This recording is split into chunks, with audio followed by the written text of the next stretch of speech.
much, everyone, for staying with us on the program. Let's speak with the Director General of the Manufacturers Association of Nigeria, Mr. Segun Ajayi Kadiri, who is live for us in our Lagos studio to speak on the situation and the state of the economy in Nigeria. It's good to speak to you tonight, Mr. Kadiri. Thank you very much. It's a pleasure to speak with you.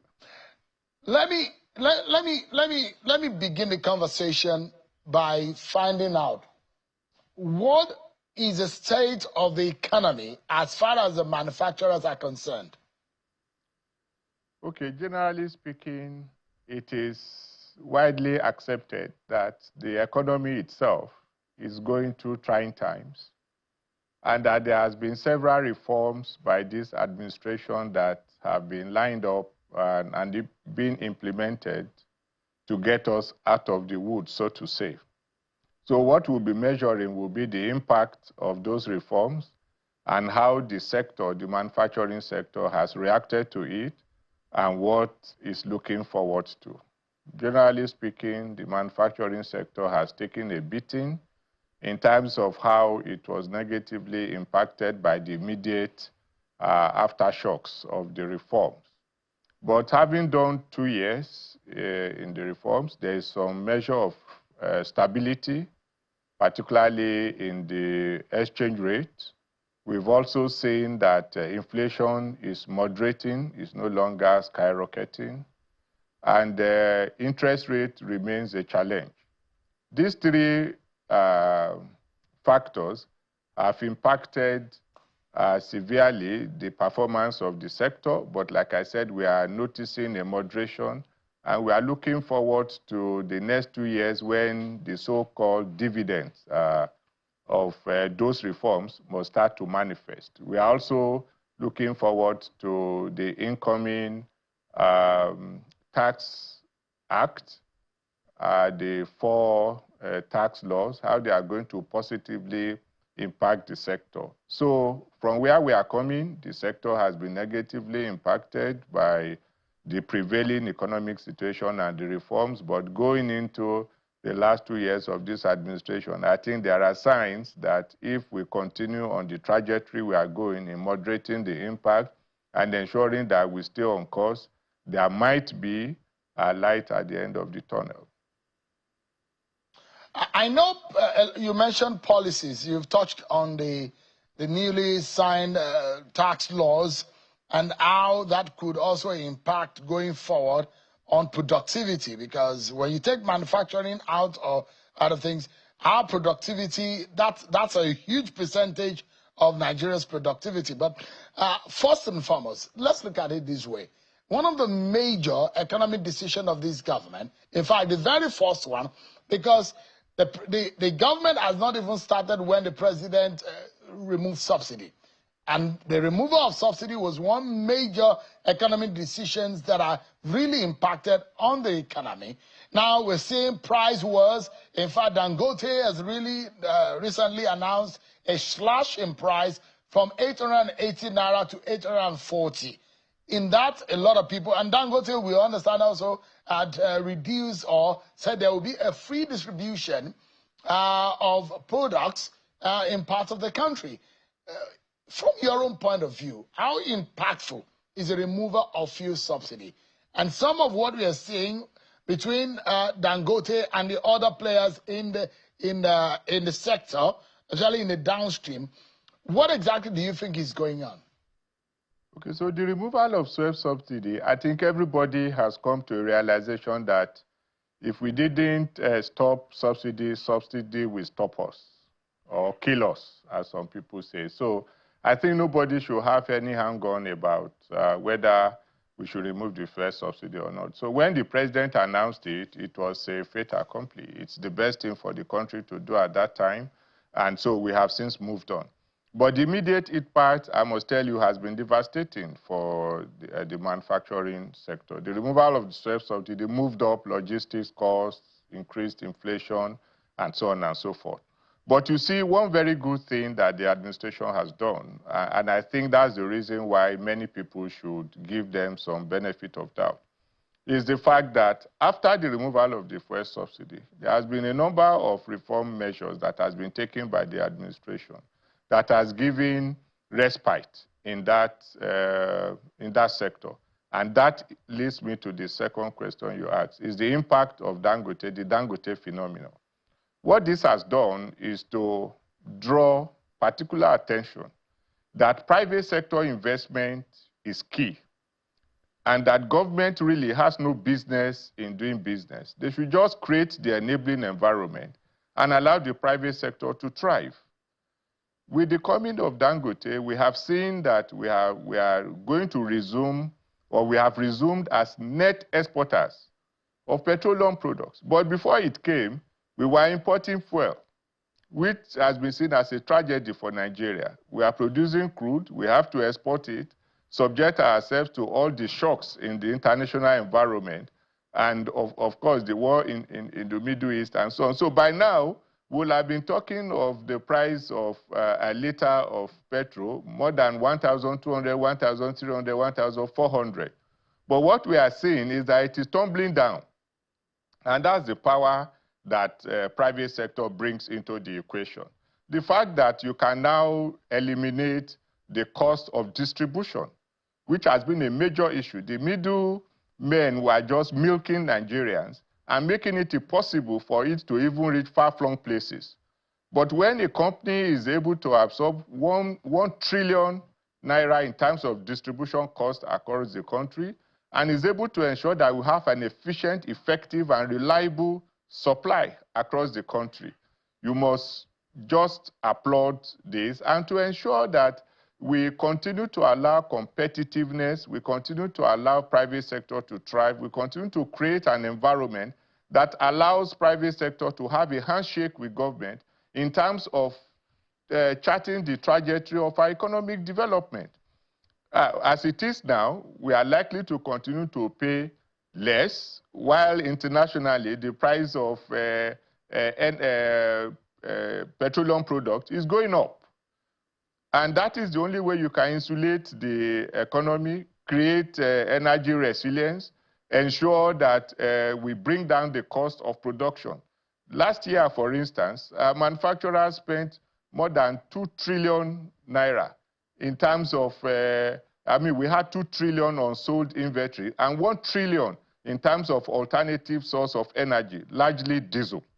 So you can see that the prices are tumbling down, and it's going to reach places that hitherto have had to suffer a lot of lack of electricity supply. Mr. Kadri, if I may jump in quickly. So you look at the downstream sector, especially the distribution, that chain, because the midstream, Dangote is involved in terms of production and refining. And in the distribution and cargoing or transportation of product, that's another sector. There are those who think that, isn't this monopoly? How will one company be able to now, it does look like the jobs of other companies are being taken over. I used to think, from the little economics I know, I think why people condemn monopoly is that it does not allow for competition, it does not allow for efficiency, and it does not allow for value, to the average citizen.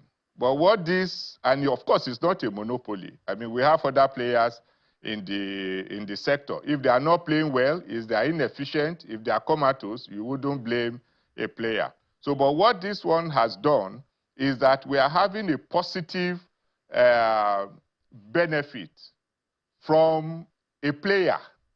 There are other refineries, but they have not gone the whole hog. And those who play in the movement of the products, what have they delivered? Long queues, unavailability, closure of many filling stations across the country, price unpredictability, and complete lack of energy sufficiency across the country. But I do not call this a monopoly. You cannot blame anyone for producing and ensuring effective delivery. For us in the manufacturing sector, for those who will say Dangote slashed price by 40 naira per liter, 880 naira to 840. It sounds like good news to a lot of people. Free distribution and transportation of the product across the country. Nigeria has over 11,000 petrol stations, about 20 something or so marketers and the rest. But this might serve immediate, or it might be of immediate benefit. But what about the long term?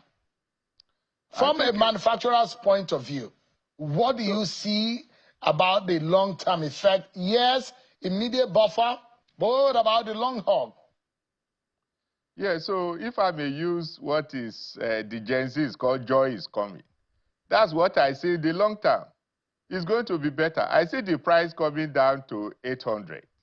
And that's what manufacturers want. I just told you now that last year, I think it was, we spent as much as 1.1 trillion in terms of providing alternative power. Apart from the fact that even the quality of the products is not guaranteed. So in the near future, I continue to see continued reduction in the price of diesel. I continue to see that engaging in mother and daughter delivery of CNG, station of CNG is going to take it to far-flung places where they are not available. It will increase productivity. I also see a situation where other players will be encouraged to come into the field because that is what it takes. I don't think that we should use sentiment to dissuade any investor from improving the life and well-being of the people. You can imagine how many small and medium-scale enterprises have had to close because they do not have access to electricity.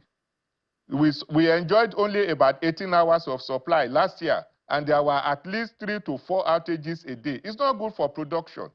But if you are able to have adequacy of supply of diesel and of even CNG gas across the country, I mean, this is a major improvement in one of the areas that manufacturers have suffered. 40% of our cost of production is in energy, and there has been intense inadequacy of this.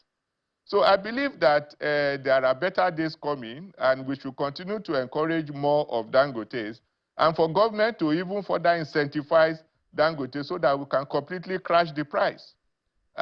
Fuel scarcity should be a thing of the past. This is the only time that our oil, our endowment in terms of oil is now a blessing to us and not a curse. So, and I believe that we should all give effective support, to this initiative and to encourage many more. I'm looking forward to having 2 or 3 other Dangotes who have invested in this sector so that we can move on and do the business of running an economy. I do not think that we should be petty about what is to be delivered in our economy. Nigeria has no business suffering energy poverty, and we should just move on and run a country that works. So you look at it, Nigeria had 4 refineries, and there are now controversies about the functionality of the refinery.